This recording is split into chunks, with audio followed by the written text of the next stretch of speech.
Chevy Silverado. It's got the power you want and the capability you need to do the job, so you can get to the important work. Find new moments, find new roads. Get a $500 cash allowance on all 2022 Silverado pickups with a 2.7-liter turbo engine. Plus, unlock your code to claim $500 Chevy CyberCash. Visit ChevyCyberCash.com today.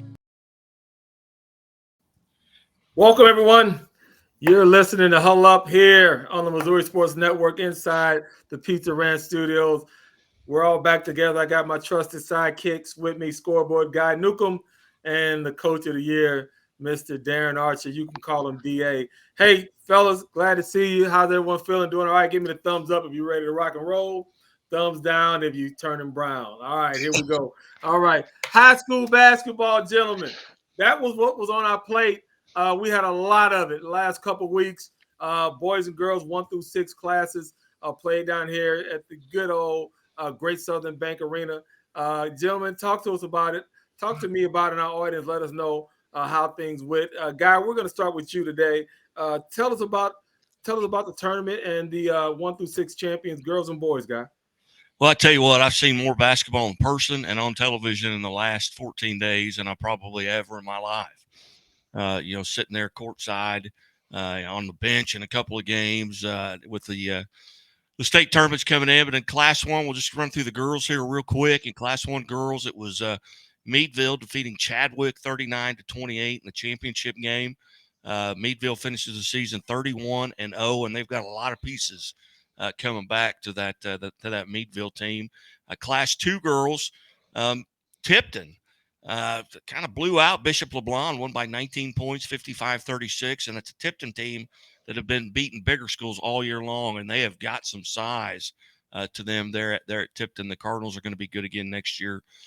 Class 3, Fair Grove wins the first state title in any sport in their high school history as they defeat a very good and defending state champion El Dorado Springs team, 54-52, a tremendous game. Jenny Talbert did a great job down the stretch, and so they come out on top there in Class 3. Class 4 girls, it was Vashon. Vashon girls, they get Benton 79-71, a St. Joe team that had beaten Central Park Hills to get to the championship game.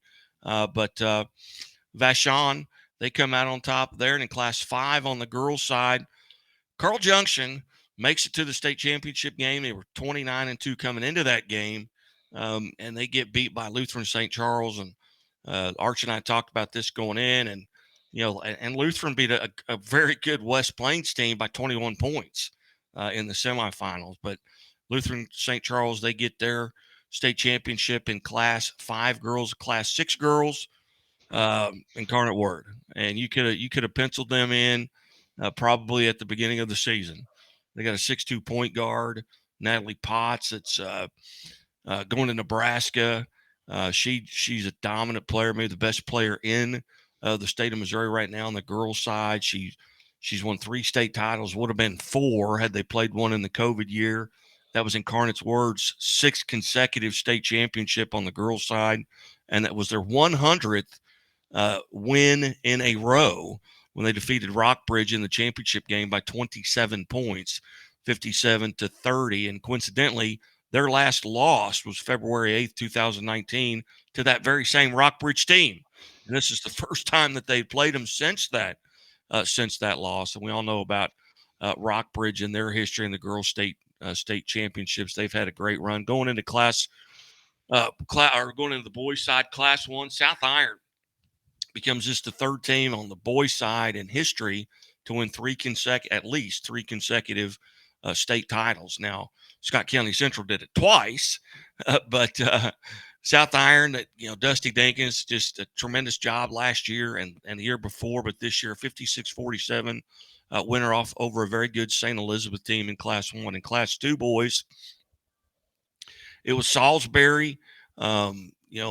Kenny White, the head coach there at Salisbury, they had a very difficult week going into that game after the quarterfinal game that put them in the Final Four.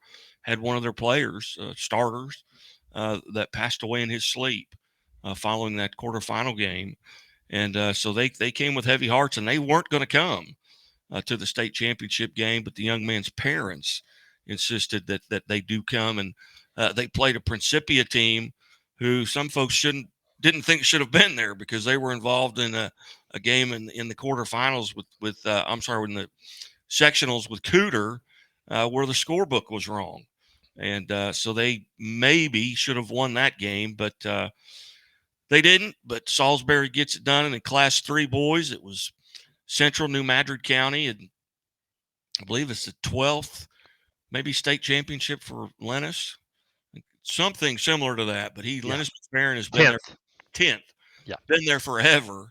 And asked him in the post game, why do you keep coming back? And he said, because I'm stupid. He's 70 years old and still coaching there, and he's a legend in that part of the country. And so he gets his 10th state championship. And in Class 4 boys, Vashon and Tony Ayers Jr. Gets a state championship there. They beat Central Park Hills 64-37. And a lot of folks talking about maybe they could have won the Class 5 and 6 state championships. But Cardinal Ritter is your Class 5 state champion. They beat Ladue 65-54. And your Class 6 state champion is Staley.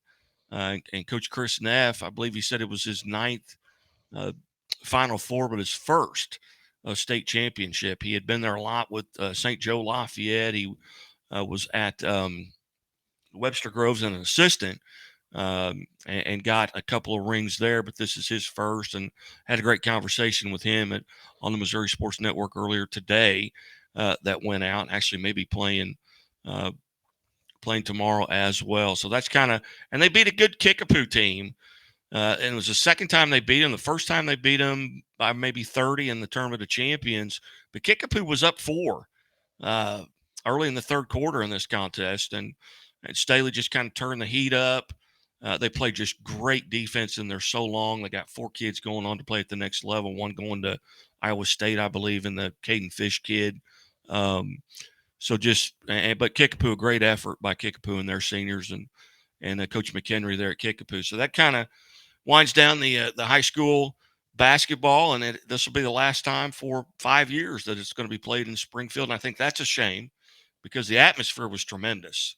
And it has been each of the 5 previous years it's been here. Actually, it's been here for 6, but the COVID year, they canceled part of that. But so that's why they got it for a 6th season. But congratulations to all the state champions, and we're doing our best to get them on the Missouri Sports Network. Good deal. Congratulations to him. DA, I want to hit you up real quick and talk about that atmosphere and what the loss of it might mean to the Missouri High School Athletics Association with it moving to Columbia. Tell me about the atmosphere this past couple weekends over at the Great Southern Bank Arena. Yeah, very good. I think one thing that you gain having the state championship here in Southwest Missouri is there's just so many casual high school basketball fans that you get those fans flocking in, along with a lot of the schools that are bringing people and bringing teams to this area. One thing that really amazed me was the number of fans that were at the classes 1, 2, and 3 state championships. Those were a lot of fun to watch. Great high school atmosphere, and you figure some of these schools come from gyms that hold maybe 500 people to the whole lower bowl being filled. And you look at the Class 3 girls state championship game with Fairgrove and El Dorado Springs. That was an incredible high school atmosphere, and what a state championship game should be about and be like. Springfield's loss is Columbia's gain.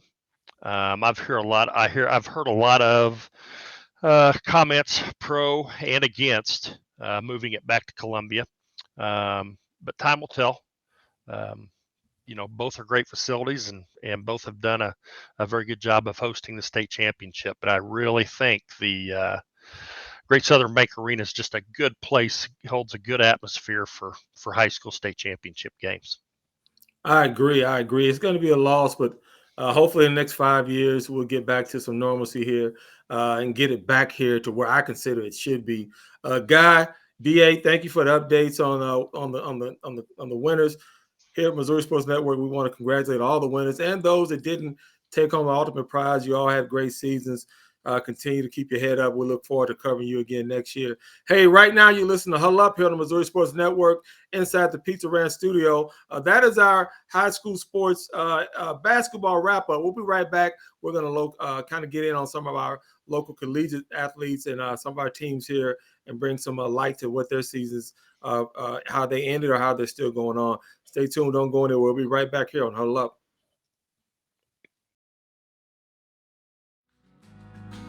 It means the world to me to have a job where I can help farmers. That's what I want to do, is be here for them. Alan became a counselor in a rough time. He just has a feeling for what we as farmers are going through. I learned that there's not a given in life. It takes a team, not only us, but Country Financial. And I've learned that there's people that also are going to watch out for us and that care.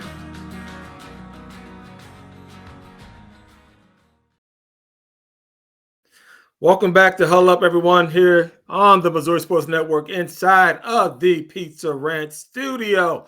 I got my favorite gentleman here. I got Guy, scoreboard guy with the big wad of whatever he had. I think that's bubble gum, people. Don't get it twisted. Mr. Newcomb has a big thing of bubble gum in his mouth. So when he takes that little half second to swallow, it is definitely juicy fruit. And we got my favorite coach, Mr. Bruce Aarons. Mr. Darren Archer sitting here. Hey, gentlemen, right now, let's jump right into it. Collegiate basketball at all levels has been very interesting, and we have some of our local teams that we want to shine some spotlights on. And one very particular championship that was just won at the NCCAA level. DA, we're going to come right at you. Tell us about it.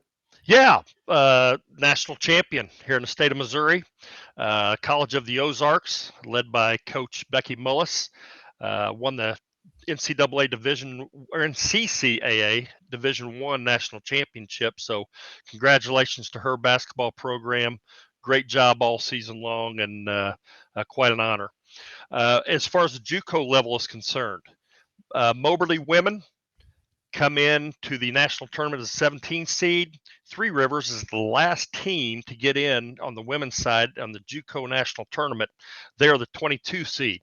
So they will start play, I believe, later tomorrow for a national tournament. NAIA women's basketball. Central Methodist, which has been kind of the darling untold story of the state throughout the year, was undefeated through the conference, through the regional play, made it to the Final Four, but that's where their Cinderella story fell short to Thomas More in the state semifinal, and we lost Johnny. He's back. Oh, there he is. And then on the men's side, NCCAA Division II, Ozark Christian finished in 5th place in their national tournament, and Moberly men are the 4 seed going into the national tournament, JUCO national tournament in Hutchinson, Kansas, which will start later this week as well. And Division II on the women's side, really a heartbreaker in the regional final for an opportunity to go to the Elite Eight. Missouri Southern loses 76-77 to Minnesota Duluth. Drury and Central Missouri both got beat in those regional tournaments respectively. On the D2 side, Northwest Missouri State, and kind of an upset, loses to Southern Nazarene 57-61 in the regional championship that was at Northwest Missouri State. And then UMSL wins their regional, beat McKendree, who they had played 3 times in 3 weeks, and advanced to where they eventually lost to Nova Southeastern by 5 in the first round of the Elite Eight. Very good season to UMSL and that crew. And Division I men's basketball, SEMO had the play-in game in the NCAA tournament, lost to Texas A&M Corpus Christi, 75-71. Mizzou wins their first round game against Utah State in a pretty good showing. That was a game that really scared me, but They turn around 2 days later and lose to Princeton. Princeton advances to the Sweet 16. And then finally on the women's side, Division I college basketball, St. Louis University, which was a surprise to get in, but they rolled through their conference tournament, end up winning that conference tournament. They lose to Tennessee in the first round of the NCAA women's tournament. That's college basketball season with a bow wrapped up on it. Big old pretty bow. And I will add that our MSU Lady Bears bowed out in the NIT to the first round to Nebraska. Hey, gentlemen, let's get into this NCAA tournament because it's been one in which I kind of looked at the NCAA men's from the outside. I watched what I saw on TV. They got your highlighted teams. You got your KUs and your Kentuckys and your North Carolina that you seem to see all the time. But, man, when that tournament tipped off, and I could hear that last song, "The ball is tipped where you go, you're running for your life," and that just got me going. They played a little bit of that before the tournament started. Guy, let's break down some of these brackets and see some of the biggest wins and losses and who some of the shockers of some games that just kind of you didn't see coming. Well, I didn't see any of it coming. I've only got 7 of my Sweet 16 left. I mean, it's ridiculous. I do have my national champion left with Texas. But, I mean, Alabama, the number one, maybe the number one overall seed, they advanced to the Sweet 16. Not really much trouble at all. They got a 21-point win in the first round, 22-point win in the second round. Now they play San Diego State. And you talk about Princeton and Mizzou. Missouri gets that first Utah win. Then they lose to Princeton by 15. Now, Princeton advances, and they got to play Creighton. So they've got an opportunity here to get to the Elite Eight. Yeah, Mizzou got outplayed just up and down. That's our flagship state school. They got played up and down. Mizzou I didn't see them have the ability to separate. And I thought Princeton went into that game going, hey, if you give us Mizzou, I'll take that matchup after beating Arizona. And I thought they went into it with the same mindset that Missouri had. We're not scared of Princeton. And Princeton said, hey, but guess what? We're not scared of Mizzou. And I thought Princeton took it to them. And really, I'm not sure they played them 10 times, how many times Mizzou would win. It might be 6-4, 5-5, but I think Princeton is just as good a team as Mizzou. Yeah, and then you get into the west side of the bracket, KU's going. They lose to Arkansas 72-71. Now, Bill Self hadn't coached in the tournament, and maybe that's a different outcome with the substitutions and the things like that went on in that Arkansas game. Arkansas has been beat up all year, but now they advance. They play UConn, who defeated St. Mary's. But, on the east side of that bracket, FDU, Fairleigh Dickinson University upsets Purdue. And, of course, then they get beaten the next round by FAU, Florida Atlantic University, who now's got to play Tennessee, the 4 seed. But, the guy at Fairleigh Dickinson, he got a new job. With Iona, did he? Yeah, he's gone to Iona because Pitino has left and went to wherever the heck he's going. I'm about to tell you something. I'll tell you, gentlemen, this right now. There's a handful of Big Ten teams that I don't think people are truly scared of. And I put Wisconsin in there, and I'll put Iowa in there, and I'll put Purdue. And I don't care what you say. Purdue tried to shove it down to the big guy the whole time. And I just don't think that was people. That's a matchup which the teams in mid-majors go, I'll take it and keep it moving. Well, yeah, maybe Michigan State, but they come in as a 7 seed. Of course, they get a win over the 2 seed Marquette. Yeah. But now they've got to play Kansas State, and Jerome Tang. I don't know who lasts longer, either Jerome Tang at Kansas State or Dennis Gates at Mizzou. I don't know which one of them's going to go get move up first. Right. But he's a media darling now. Yeah. And he had that interview where he said, "Hey, we just had better dudes. We got some dudes. We just had better dudes than they did." He's turned into a media darling. You've got UCLA, another blue blood on the on the bottom of that West bracket. UCLA's got to play Gonzaga, who's not the Gonzaga that they used to be.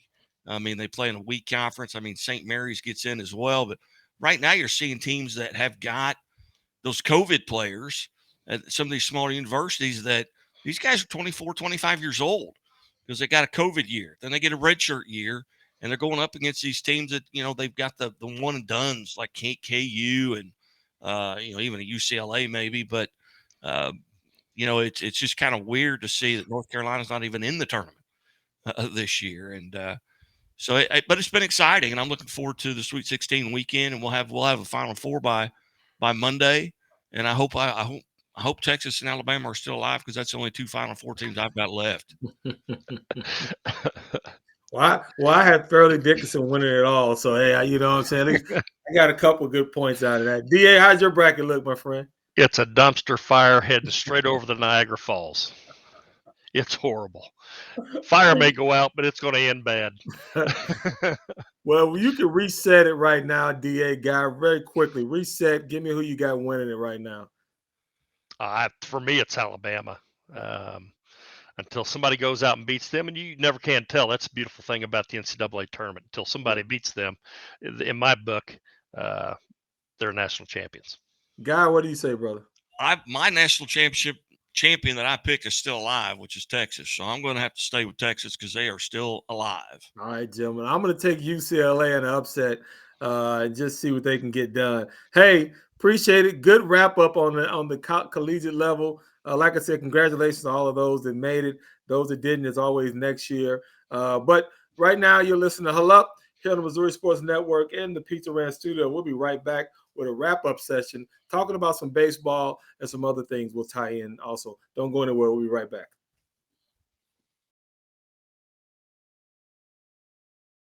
Everyone thinks their mom makes the crispiest, juiciest, best chicken ever. No way. The country's best chicken comes from Pizza Ranch. Hot and ready on the buffet, it's always available, along with your favorite comfort foods, like mashed potatoes and gravy. Which are never lumpy, like my mom's potatoes. Sorry, Mom. The country's best chicken, along with mashed potatoes and gravy, are always found on the buffet at Pizza Ranch.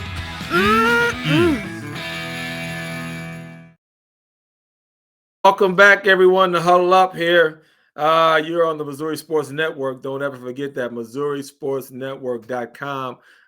Here in the Pizza Ranch studio. Go get you some Pizza Ranch. The buffet is magnificent.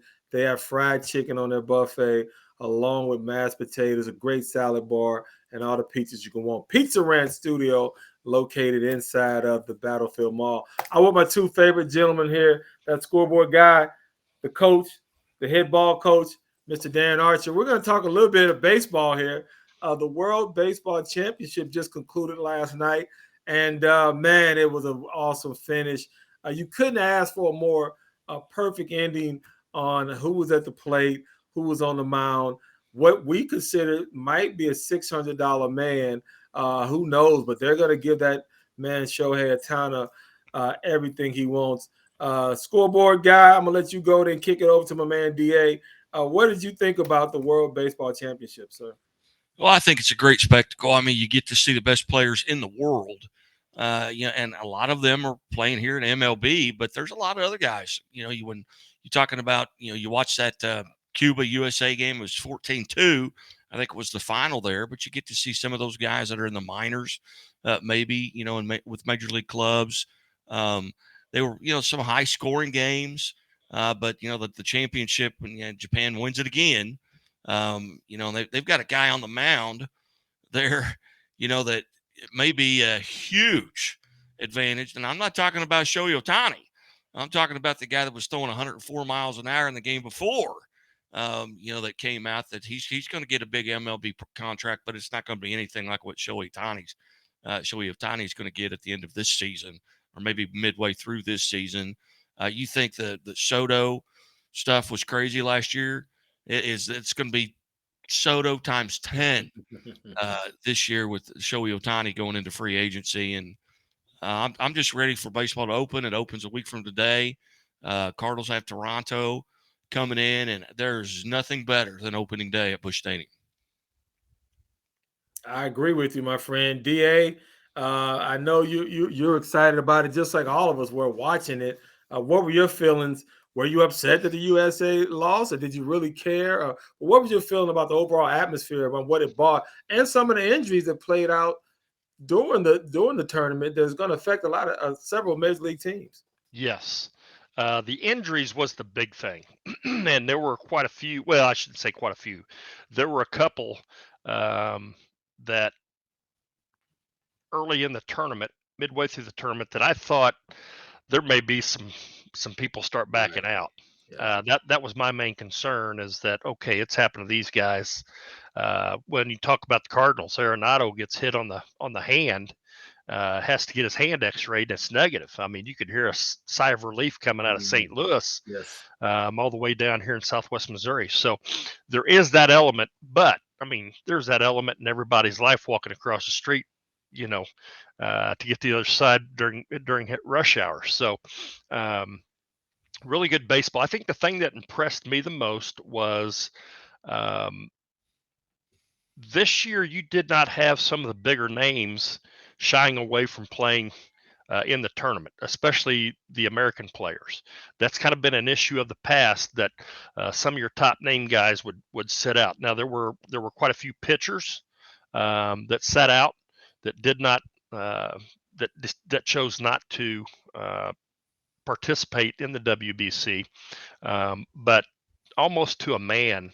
Uh, the Americans that did play said it was probably one of the best experiences that they've had in their life, just from the standpoint that the atmosphere was very similar to a World Series type atmosphere, and the fact that they're representing their country, which there was no big timing there. They weren't hiding emotions and playing that down. They basically said, "Hey, this is one of the best moments of my professional career, being able to play in this situation." So that was refreshing to see that part of it.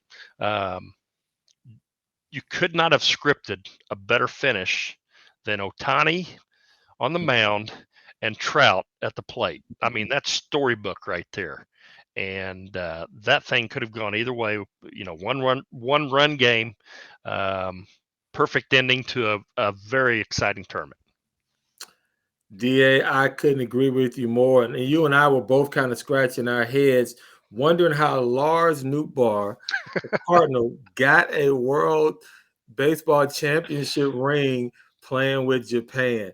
Hey, if he likes it, then I love it. I don't know how it happened, but congratulations to Newt. But I think I'm gonna throw my hat in the ring next time, and what the heck, who knows? Maybe I'll play for Venezuela or whoever. Maybe I'll go down there and play for one of those teams myself. Hey, we did talk a little bit about opening day. We said the Cardinals, we got Toronto Blue Jays coming in. DA, it looks like the Royals, I think they got the Padres coming in.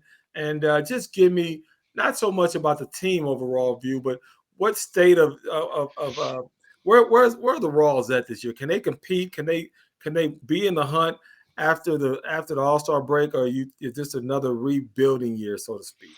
Well, I think they're going to continue to rebuild.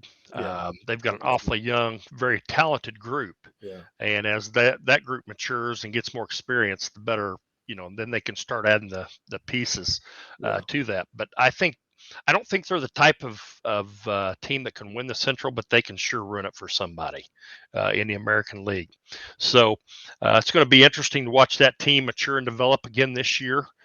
They've added some pieces in the offseason. Yeah. I think their pitching starting rotation is going to be a little better than what people think. Question is going to be their bullpen, just like with everybody else, and it's going to be interesting to see how things play out. It's always going to be interesting. I always say this too, and I love Busch, the Cardinal Stadium. I think going up to Kauffman Stadium is a great place to watch a baseball game. Just as one of the more majestic places in Major League Baseball, and so I think if they can get the excitement, they can hold on, be in a good little spot before the All-Star break, kind of make some noise. Who knows what a break here too, what can happen with Kansas City. So we wish them luck. We wish our Cardinals luck. Guy, I'm gonna give you the Cardinals. What do you think? What do you think we got this year, Guy? You think we can stick in there and maybe catch a pennant, catch a little lightning in the bottle and get a pennant? What do you think?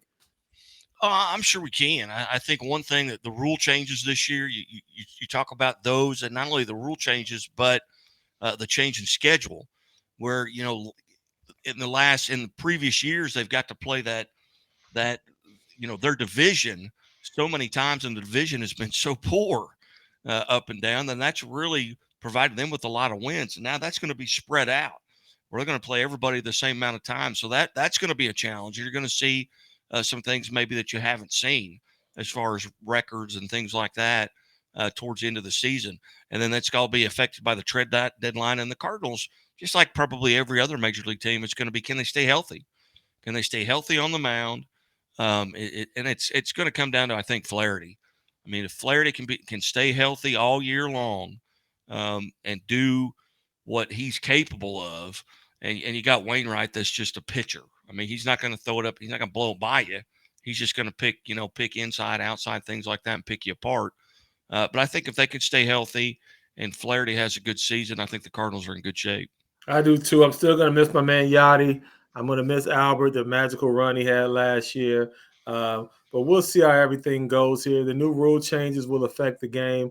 We'll know very quickly how that's going to play out and how there's going to be a lot of adaptation that has to go on with inside those major league ballparks and clubhouses. Hey, gentlemen, it's been a great show. Thank you out there in TV and La La Land and those that are listening. You've been listening to Huddle Up here on the Missouri Sports Network inside the Pizza Ranch Studios. We'll be back next week, and same bat channel, same bat time. Hey, be safe. Guy, before we leave, you got 30 seconds. Please give us an update on Art Haynes and let us know the latest. Art Haynes, I tell you what, one of the more tremendous moments was he actually got to attend the Lady Bears game at Nebraska. First time he's been out of the hospital outside of being transported back and forth between hospitals since September the 14th. And so that's a long time, but he was there. They're actually now able to put him up on a rack. And I know that sounds bad, but on a rack where he stands so he can stand. He's learning how to text via voice through Siri. So folks are getting text messages from him. So right now it's getting that trach out and getting back home here to the Springfield area where folks can go by and see him. And I think that'll help motivate him also. I do too. We make sure Art gets a copy or make sure he's listening to Huddle Up this week. Hey, thank you once again for listening to Huddle Up here on the Missouri Sports Network inside the Pizza Ranch studio. We'll be back again next week, everyone. Be safe. Take care. This has been a presentation of the Missouri Sports Network. Thank you for tuning in. This has been a presentation of the Missouri Sports Network.